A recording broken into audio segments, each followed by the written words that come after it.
सभापति महोदय, अभी मैंने अपने पूर्ववर्ती वक्ताओं के बहुत से विचार सुने, तमाम आंकड़े, तथ्य और कथ्य यहां पर बताए गए। मैं सोचता हूं कि आंकड़ों के विषय में हमें बहुत जानकारी है और सदन के सदस्यों को पर्याप्त जानकारी होती है। मैं इस आय व्यय के अभिलेख यानी बजट का कुछ मंतव्य और सरकार का इसमें क्या गंतव्य है, इसे मैं द्रष्टव्य करने का प्रयास करता हूं। सबसे पहले जब कपिल सिब्बल जी ने शुरू किया था तो उन्होंने कहा था कॉन्टेक्स्ट एंड बैकग्राउंड, यानी संदर्भ और पृष्ठभूमि। कोई चीज कैसे शुरू हुई उसकी पृष्ठभूमि देखनी चाहिए। तो इस संदर्भ में मैं सबसे पहले कोट करना चाहूंगा कि 2004 में जब चिदंबरम जी ने यूपीए सरकार का पहला बजट दिया था तो उन्होंने एक शब्द बोला था जो उनके बजट भाषण में है, quote, the economic fundamentals are strong and the balance of payment is robust. यानी हमने वह पृष्ठभूमि छोड़ी थी जिसमें वो कह रहे थे कि इकोनॉमी मजबूत थी। दूसरा मैं उदाहरण देना चाहूंगा, श्री अरुण जेटली जी ने 2014 के बजट में जो कहा था, the 2 successive years of sub 5% growth has resulted in the challenging situation coupled with the double digit food inflation to be lowered। यह पृष्ठभूमि और यह संदर्भ था जब हम छोड़ते हैं और यह पृष्ठभूमि व संदर्भ जब आप छोड़ते हैं। बहुत से हमारे सदस्यों ने कोविड की बीमारी का उल्लेख किया तो हमारे प्रतिपक्ष के सदस्यों ने कहा कि साहब कोविड से पहले भी तो अर्थव्यवस्था बड़ी अच्छी स्थिति में नहीं थी और उसका मूल कारण मोदी सरकार की नीतियां थी उनके अनुसार। तो मैं इस विषय में कोट करना चाहता हूं कि आईएमएफ की डायरेक्टर हैं क्रिस्टेलिना जॉर्जीवा। उन्होंने अपनी जो पहली स्पीच दी in the month of October 2019 which was based on the assessment of IMF in July 2019, क्या बोला उन्होंने? The global economy is now in a synchronised slow down. Then she added in her speech that the deceleration will cause the global growth to slide down at the lowest since the start of the decade. She blamed the slowdown on the range of issues, but clubbing them under one common theme, that is a fracture, trade disputes taking a toll, and the global trade comes to the near standstill. यानी उन्होंने कहा कि 10 साल में सबसे खराब स्थिति में विश्व की अर्थव्यवस्था सिंक्रोनाइज्ड स्लो डाउन में थी। सभापति महोदय, जो रेंज ऑफ उन्होंने इश्यूज बताए उसमें मोदी सरकार का इशू कहीं नहीं था। इसलिए मैं कहना चाहता हूं कि जब हम वैश्विक धरातल पर देखते हैं तो कुछ हकीकत को भी देखने का प्रयास करें। इस बजट के बारे में बहुत सी बातें कही गई कि 1991 के बजट से तुलना करने का प्रयास किया गया। 1991 और आज के में एक भारी अंतर है।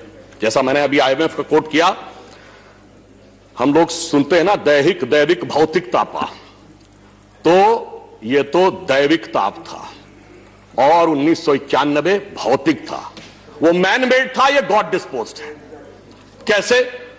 देखिए, जब 1991 में हमारा बैलेंस ऑफ पेमेंट 1 बिलियन के भी नीचे रह गया था तो ऐसा नहीं कि 4 महीने की चंद्रशेखर जी की सरकार या 11 महीने की वीपी सिंह जी की सरकार में आ गया था। 1 दशक तक स्वर्गीय इंदिरा जी की 2/3 बहुमत की सरकार 80 से 85, फिर स्वर्गीय राजीव गांधी जी की 80 से 89 की सरकार रही थी। और 1980 में स्थिति क्या थी मैं बताना चाहता हूं। भारत का जो फॉरेन एक्सचेंज रिजर्व था वो $7 बिलियन था और चाइना का 2.55। कहां खड़ा था चाइना 80 में और कहां खड़े थे हम, और फिर कहां खड़ा हो गया वो और कहां खड़े हो गए हम। आप ये समझिए कि जब फॉरेन एक्सचेंज रिजर्व $1 बिलियन रह गया था, उससे कम, वो 100 कब हुआ था? 2004 में अटल जी की सरकार में, और 500 कब हुआ?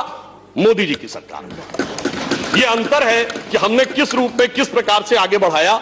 और मैं यह भी कहना चाहूंगा कि कोविड काल में जो कुछ हुआ यह तो अपने आप में अभूतपूर्व था, क्योंकि यह मनुष्य जाति के ज्ञात इतिहास की सबसे बड़ी त्रासदी थी। हम सब इस बात से वाकिफ है, हम इसमें डिटेल में नहीं जाना चाहते। हम इस बजट में सिर्फ एक बात कहना चाहते हैं कि सबसे बड़ी बात जो वित्त मंत्री महोदया ने की, पूरी ट्रांसपेरेंसी की है।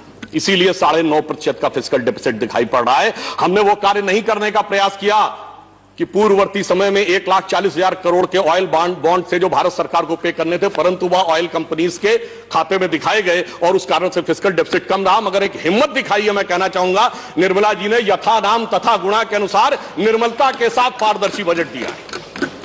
दूसरी बात, अब आप समझिए, जब कोविड आया तो सबसे बड़ी प्रॉब्लम क्या थी? स्वास्थ्य।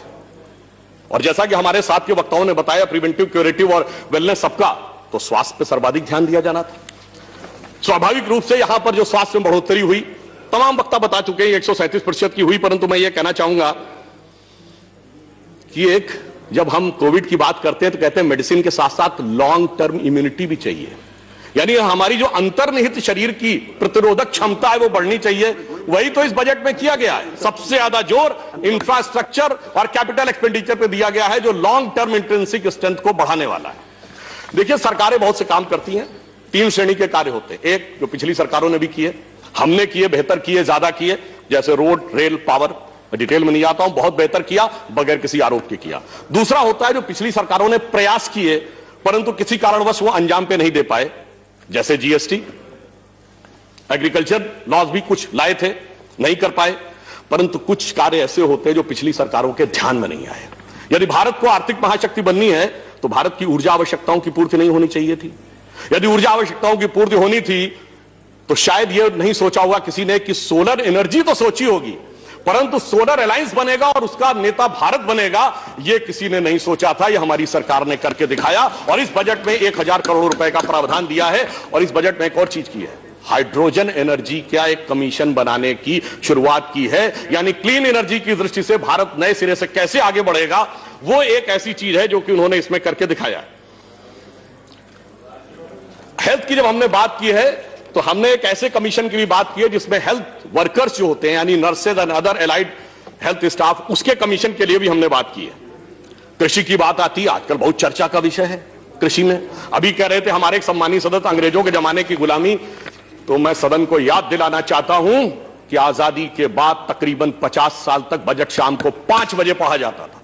क्यों? क्योंकि इंग्लैंड में 11 बज रहे होते थे उस समय। अटल जी की सरकार ने आकर वो बदला कि हम गुलामी की मानसिकता से, गुलामी के समय के हिसाब से काम नहीं करेंगे, और मोदी जी ने डेट बदली कि 28 फरवरी की जरूरत नहीं, क्योंकि मानसून आता है तो भारत के अनुसार होना चाहिए। कृषि में हमने 30,000 करोड़ से 40,000 करोड़ बढ़ाया, 16.5 लाख, ये बहुत सारे लोग बोल चुके हैं। चिदंबरम जी ने बोला था माउंटेन्स ऑफ ग्रेन, अनाज के पहाड़ लगे। याद करिए, जब शरद पवार जी कृषि मंत्री थे तो एक बार सर्वोच्च न्यायालय ने कहा था कि अगर सरकार के पास स्टोर करने को नहीं रह गया है तो कृपया अनाज सड़ रहा है, गरीबों मुफ्त बांट दीजिए। मगर सभापति महोदय, इस समय भी एसेंशियल कमोडिटीज एक्ट था और यह कह रहे रहना चाहिए। यानी एक तरफ कहते हैं हरित क्रांति लाकर हमने अब सारी चीजों से मुक्ति पा दी, उसके बावजूद इतना हमारे पास है कि माउंटेन्स ऑफ ग्रेन है, फिर भी होना चाहिए। कोई बात नहीं। अब एक पक्ष की तरफ मैं कृषि में ध्यान दिलाना चाहता हूं। WTO 2013 तक WTO ने जिस प्रकार का शिकंजा हमारे ऊपर कसना शुरू किया था और उसका यह दबाव था कि 2017 तक बहुत सी चीजें मान लें तो शायद हम कृषि में वो आज सब्सिडी देने की स्थिति में नहीं होते। इस संदर्भ में मैं वर्तमान वित्त मंत्री और तत्कालीन trade and commerce minister Nirmala ji का एक बयान जो इसी सदन में दिया गया उसको कोट करना चाहूंगा। जब विपक्ष के श्री केसी त्यागी जी ने पूछा था तो कोट कर रहा हूं, passionately answered Shri K.C. Tyagi that we don't allow our farmer prices or agriculture production to determine by somebody else outside. सिर्फ एक बात आपने कहा है तो मैं इसको समअप करता हूं।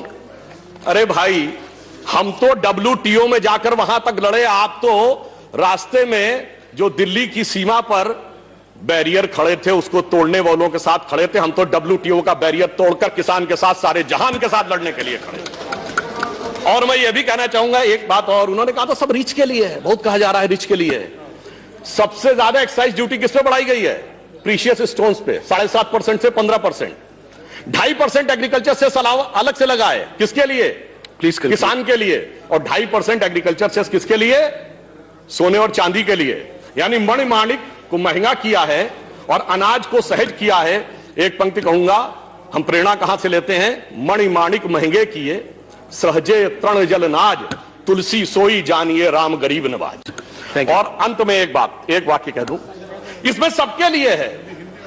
इसमें कृष्ण के लिए भी है, सुदामा के लिए भी है, कृष्ण के बड़े भाई बलदाऊ जिन्हें हलदर कहते हैं यानी किसान के लिए भी है, एकलव्य के लिए भी है, और जो बहुत बुजुर्ग हैं पितामह भीष्म और द्रोण के लिए भी है। परंतु एक गलती कंक्लूड कर दी है वित्त मंत्री जी ने कि शकुनी के लिए कुछ नहीं छोड़ा है। इस कारण से पासे फेंके जा रहे हैं महाभारत करने के लिए। परंतु आश्वस्त रहिए, ये बजट जानते कहां ले जाएगा? जो हम नित्य प्रार्थना करते हैं, परम वैभवम ने तुम्हें तत्स्वराष्ट्रम समर्था भवत्वा शिशाते भृशम। धन्यवाद। Thank you.